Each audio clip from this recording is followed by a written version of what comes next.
We are, as a people, inherently and historically opposed to secret society, opposed to secret oaths, opposed to secret proceedings, secret proceedings. No official of my administration, whether his rank is high or low,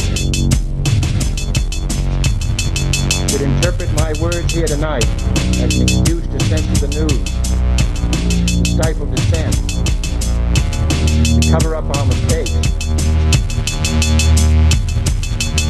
or to withhold from the press and the public the facts they deserve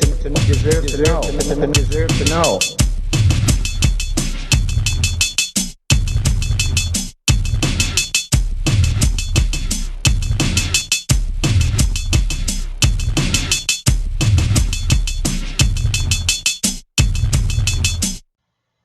Welcome to Conspiracy Corner Podcast, everyone. This is Abe, your host. It is 1:11 a.m. Thursday, March 24th. Just another day off. I had a therapy appointment this morning, which went pretty good. Went well. She's talking about, honestly, discharging, which is cool. Yeah, that's about it. Had some corned beef roast. Sammy made some. I think she made it. She might have made it in a pot this time and rather than a crock pot, but corned beef roast with potatoes, carrots. It's pretty good stuff. Yeah, that's it for an update. Just been sitting around sleeping. No hiking today. Weather's been rainy and windy and that, and we hiked all of our trails at Shakertown, so I'm not sure where we're going to go next. But yeah, let's get on with the show.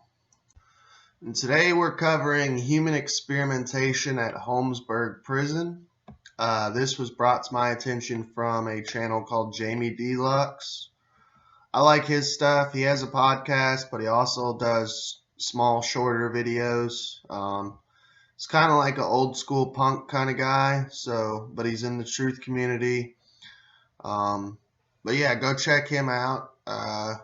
If you do, give my channel a shout out. Maybe I can do some future work with him. Maybe do a podcast or something together.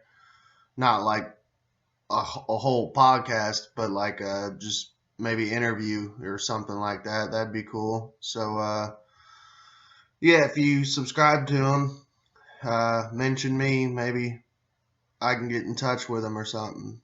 But let's get on with the show.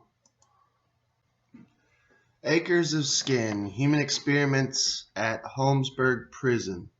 A widely reviewed book and a true story of abuse and exploitation in the name of medical science is written by Alan M. Hornblum. It was published in 1998 by Routledge, New York, and London. The title signifies the thousands of prison inmates, vulnerable trial subjects, whose skin was the playground for Dr. Kligman, Dr. Albert Kligman, professor of dermatology at the University of Pennsylvania. When Dr. Kligman entered the aging prison, he was astonished to see hundreds of inmates walking aimlessly before him, and in a flash of a second he greedily realized the potentials it held for experimental research on the imprisoned subjects. In 1996 interview with Press, Dr. Kligman imagined himself to be a farmer seeing a fertile field for the first time. Alan Hornblum's book is an agitating and moving response to the torturous experiments he initiated in Holmesburg Prison, Philadelphia during 1951 to 1974. These abuses terminated with scandals surrounded the Tuskegee syphilis experiments, which we did an episode on. I'll try to leave it in the credits if you're watching on YouTube. If not, you'll just have to check it out on, if you're listening on audio only, you'll have to go back a couple episodes. The book is a breakthrough story narrated by a man named Alan M. Hornblum, who initially engaged himself to conduct adult literacy program for Holmesburg Prison inmates in 1971, and for a prolonged period of 2 decades, in the course of it, he developed close friendship with the prisoners. During his stay as literary instructor, he keenly observed the deadly abuses inflicted on prison inmates. The horrors of the stories these prisoners told him pierced through his mind, heart, and whole of his being. After resigning from Philadelphia's sheriff's office in 1994, he decided to undertake his passionate assignment. The title signifies the thousands of prison inmates, vulnerable trial subjects whose skin was the playground for Dr. Kligman and associates to carry out the torturous experiments. A quote by Leo Tolstoy aptly fits the scene. I sit on a man's back, choking him and making him carry me, and yet assure myself and others that I am very sorry for him and wish to lighten his burden by all possible means, except by getting off his back. The book is divided into 3 parts. Part 1 introduces the readers to the subjects, the doctors, and the experiments. Part 2 describes the 20th century American penal experiments, whereas Part 3 sheds light on the cruel and inhuman experiments. The 4th and last part describes the end of the experimentation at Holmesburg. Part 3 is the central chapter that details and describes the inhuman actions meted out to the trial subjects. The book spans 297 pages, with the last 40 pages dedicated to acknowledgments, notes, bibliography, and index. The book begins with a short note on the Nuremberg Code, which we did an episode on the Nuremberg Code too, so go check it out. Hornblum's critique of Dr. Kligman is not limited to considering him as stooge or representing the greed of the prominent manufacturers testing their products of all skills. But he has selected dermatology experiments for facial creams, hair lotions, skin moisturizers, foot powders, deodorants, detergents, anti-rash treatments as most abusive expressions of capitalist greed rooted in American society. Holmesburg Prison and Nuremberg Trials. Story centers around Holmesburg Prison, the largest of Philadelphia County jails, which became the epicenter of troubling research. It was for many years the professional base for the career of the story's central character, Dr. Albert M. Kligman, architect of the prison's experimental research program. Acres of Skin is an attempt by the author to show how American prisoners were exploited in the name of medical science, just as senile hospital patients, retarded orphans, and other institutionalized populations were exploited in post-war America. The author hopes this story will finally give voice to a segment of society that volunteered their minds and bodies so that physicians could acquire scientific advancement, fame, and fortune. Volunteers who were forgotten and tossed aside in a utilitarian age in which ambition and profit became the ultimate good and the pursuit of scientific knowledge took precedence over the rights of the individual human beings. Hornblum, being closely associated with the prison and prisoners, has firmly established his target. After through research findings, the prominent manufacturing giants, particularly those in dermatology, who were greedy to find out low-cost research facility as an extension of manufacturing arm. The most dramatic and well-known chapter in the history of research with human participants opened on December 9, 1946, when an American military tribunal opened criminal proceedings against 23 leading German physicians and administrators for their willing participation in war crimes and crimes against humanity. Among the charges were the German physicians conducted medical experiments on thousands of concentration camp prisoners without their consent. Most of the participants of these experiments died or were permanently crippled as a result. Dr. Robert Rose, department head for tropical medicine of the Robert Koch Institute, Germany was convicted on August 20th, 1947, for a broad range of ghastly and hideous malaria, mustard gas, bone transplantation, seawater, sterilization, and incendiary bomb experiments in concentration camps. However, Dr. Rose was aware of the American medical history, and he escaped the hangman's noose and was given a life sentence. The Nazi doctor stated that America's experiments with prisoners occurred in the Philippines, then an American territory, in the early years of the 20th century. Another German doctor at Nuremberg, Dr. George August Wetz, who was on trial for his high altitude and freezing experiments at Dachau, mentioned in his defense the experiments of Dr. Joseph Goldenberger, a U.S. public health official involved in experiments involving pellagra. There were close to 2,000 deaths in 2 years in the state of Mississippi as a direct result of the trial. The Nuremberg Code was established in 1948, stating that, quote, the voluntary consent of the human participant is absolutely essential, making it clear that participants should give consent and that the benefits of the research must outweigh the risk. A generation after American judges sentenced Gerhard Rose and his Nazi colleagues in the Palace of Justice, the Nuremberg Code took up residence in America. Marginalization of code and breathing walls. The research for this book began in 1993 and involved a thorough search of government documentation on the Holmesburg Medical Research Program. The author has interviewed hundreds of prisoners, doctors, and others who had come into contact with the experiments. Other individuals and resources also contributed mightily to this project. The clinical trials were given at the prison many years before 1960. Many research experiments were underway at the House of Correction and still more at Holmesburg Prison, where 3/4 of the inmate population was involved. All this, in spite of the Nuremberg Code, were crafted by American jurists in August 1947, after the doctor's trial in Nuremberg, Germany.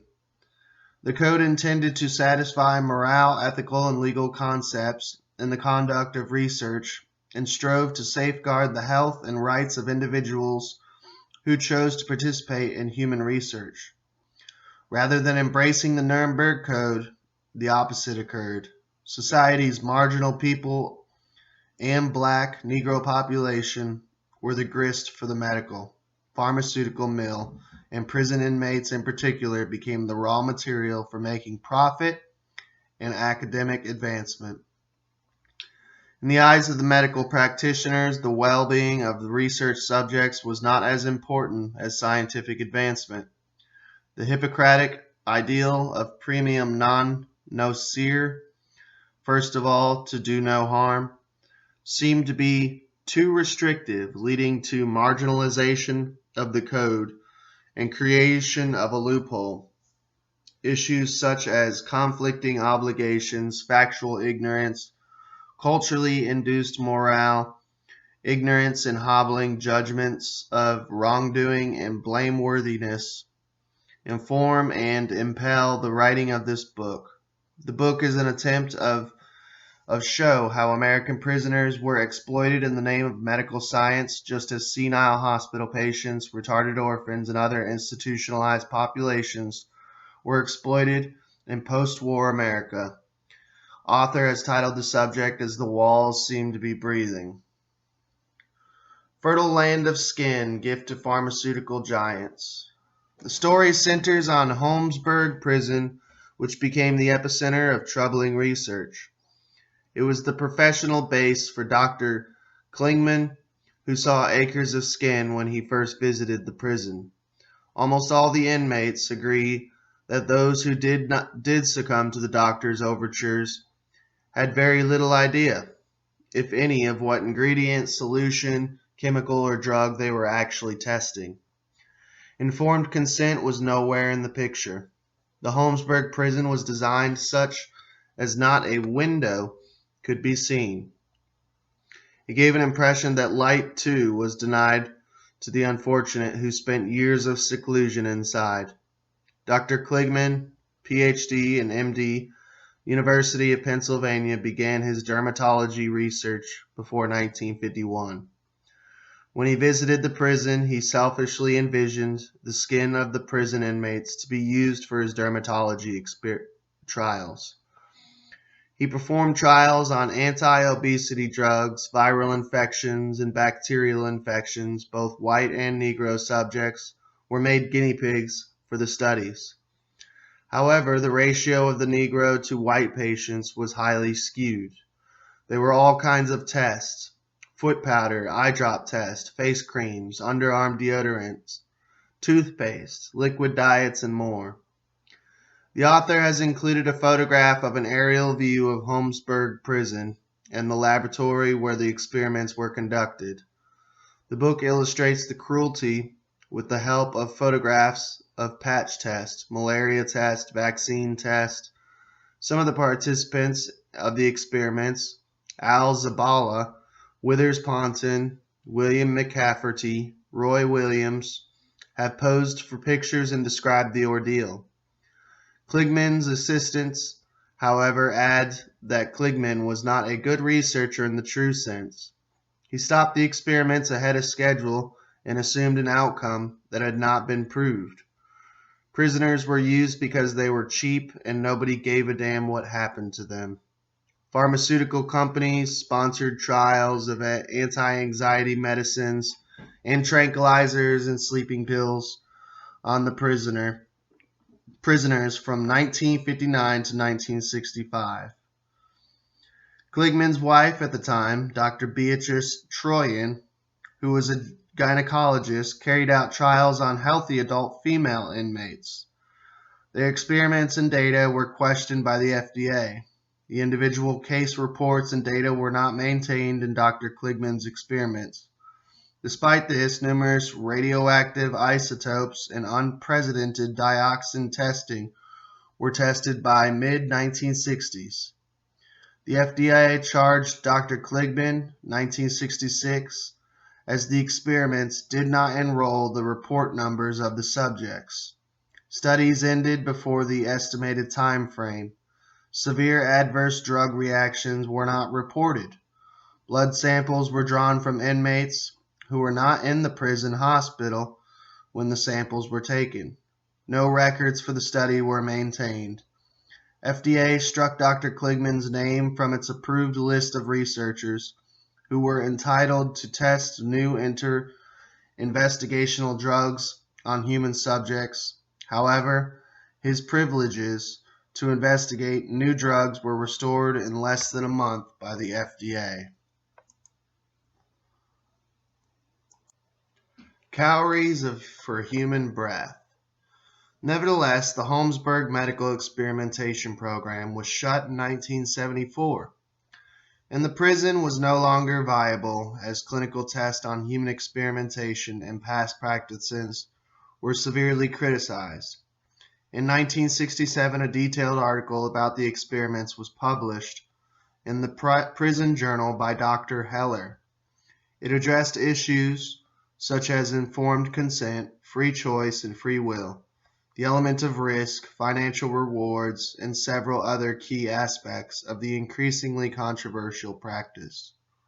Some of the experiments that were underway in the prison included: 1.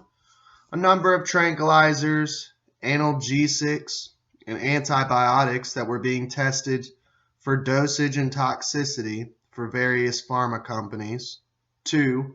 A dental study on 100 inmates testing toothpaste and mouthwashes for toxicity, sponsored by Johnson & Johnson. Of course. Inmates received $20 to $25 extra for any blood test. Number 3. A wound healing study for Johnson & Johnson, in which absorbency and wound adhesion properties of various dressings were examined. Inmates were paid $5 per wound, so they were cutting these people. Number 4, an antiseptic lotion study for Johnson & Johnson that utilized 70 inmates. Number 5, an antiperspirant preparation for Helena Rubinstein that paid 20 inmates at the House Corrections $2 per day. Number 6, a napkin absorbency study for DuPont that paid 150 female prisoners 50 cents for each used napkin. Number 7, skin sensitization studies, including sodium lauryl sulfate solution that left inmates with broken skin, swelling, and pustules. Inmates received $13 for 28 days. Conspiracy of silence. For 2 decades, from the early 1950s to the early 1970s, Philadelphia's Holmesburg Prison played host to one of the largest and most varied medical experiment centers in the country. Only the inmates and the doctors who experimented on them knew just exactly what took place, but the latter chose not to discuss their medical exploits. The prisoners are not asked. This sad but widespread 20th century phenomenon has much to teach us about our ethical standards and our capacity for human participation. A question is likely to be asked whether it was legitimate to defy the disciplinary norms of the organizational and legal discipline.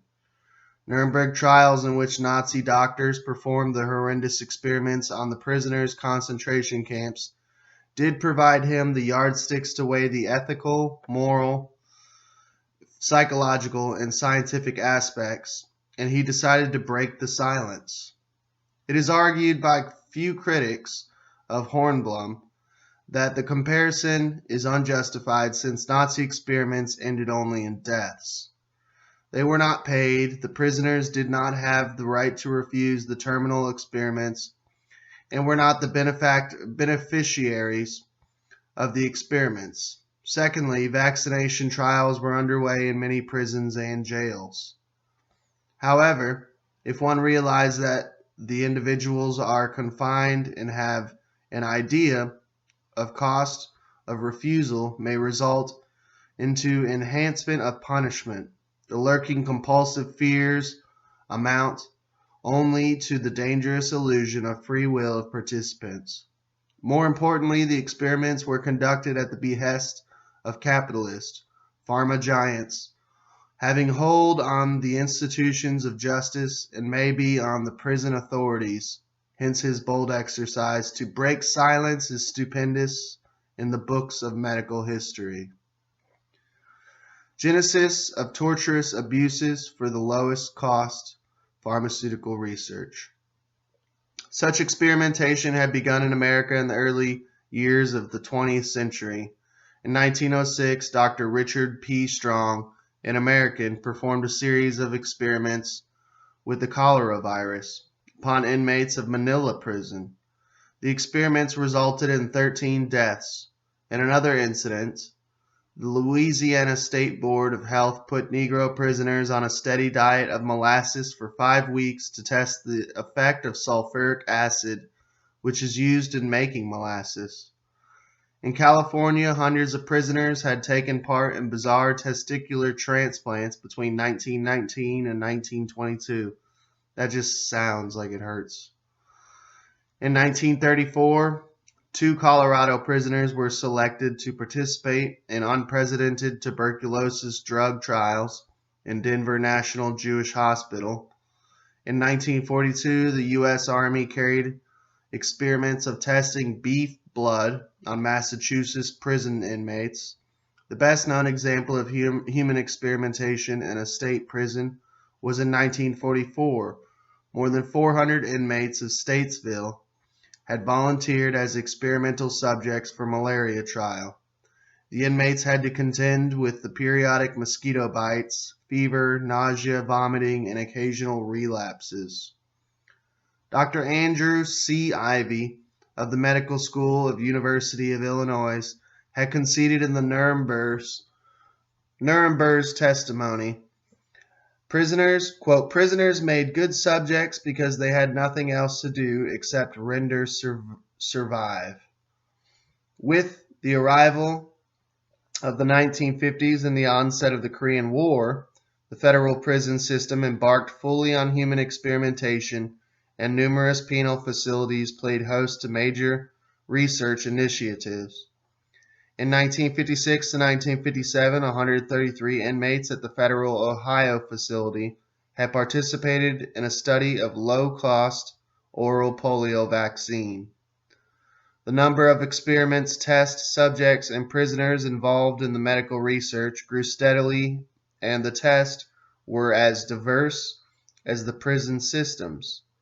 Research on cancer had become the deadliest disease confronting Americans, was carried out on Ohio prison inmates. They volunteered to receive needle injections in the form of live cancer cells.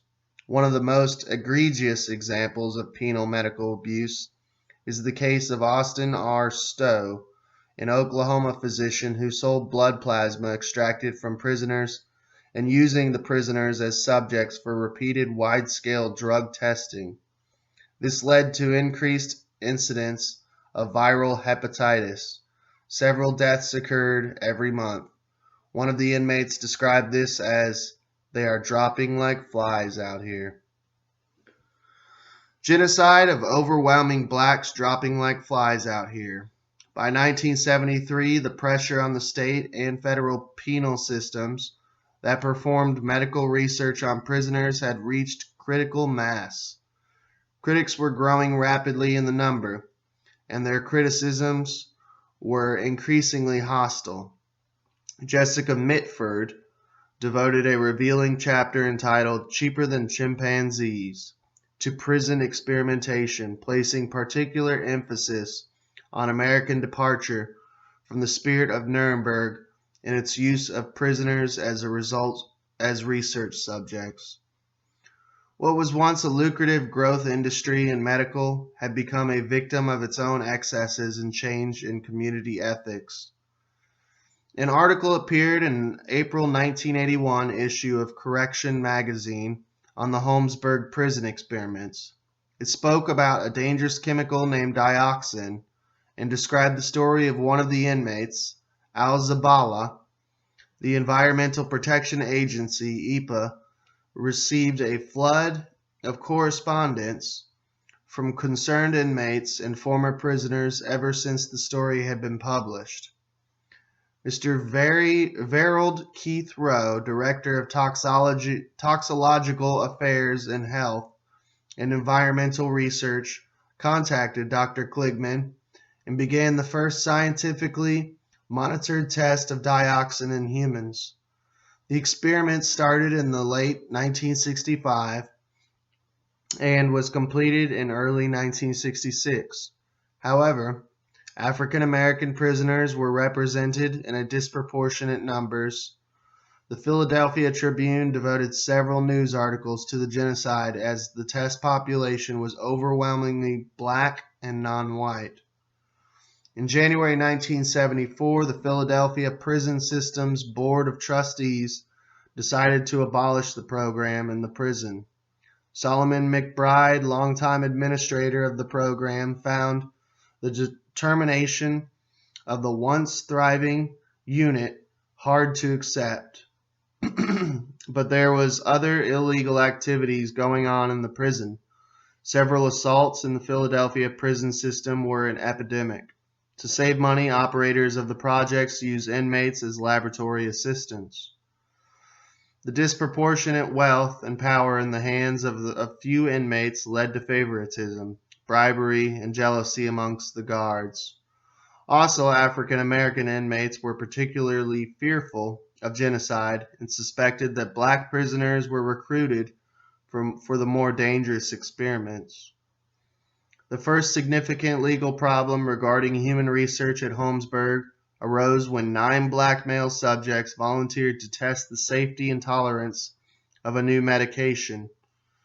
Jerome Roach, of these 9 subjects, developed various symptoms of physical illness. 4 days after taking pills different from those described to him, his condition grew serious enough for him to be transferred to the hospital, where he remained for several weeks. He had permanent liver damage. He sued Dr. Kligman, Ivy Research Laboratories, the prison system, and the city for $400,000 for violation of his civil rights. Subversion of philosophy of science and turn to barbaric sadism. A 20th century philosopher who followed the footsteps of Aristotle, his name was Maimonides, as physician, had advised his colleagues to treat patients not merely as means to acquisition of knowledge, but as valuable in themselves.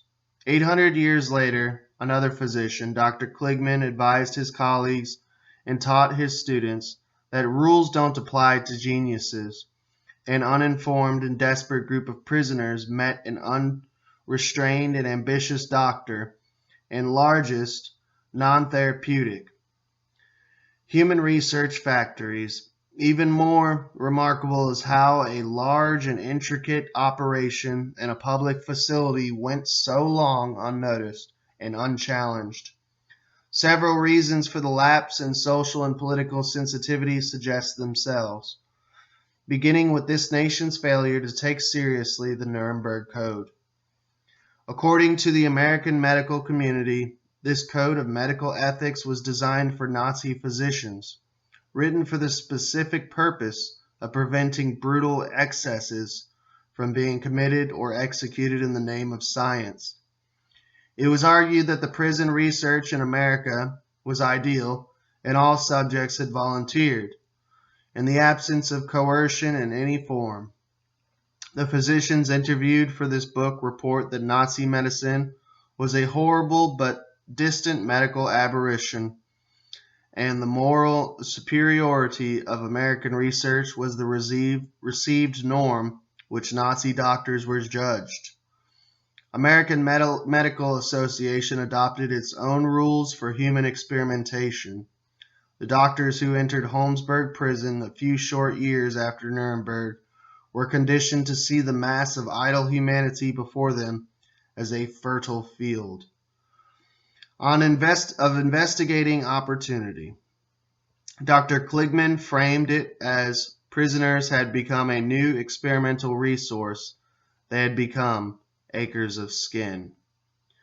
The healing-harming paradox that enveloped Kligman and his medical research program left its mark literally and professionally on all its participants. As Kligman's research program, which was established to investigate disease and to train residents in dermatology, grew, it is supposed to have strayed from its mission. A couple of reviewers have identified the value of the book as locating the roots of the evil and the reduction of science to pragmatic and utilitarian course. In fact, in time, no protocol was too risky, no relationship too troubling, no code immune to violating.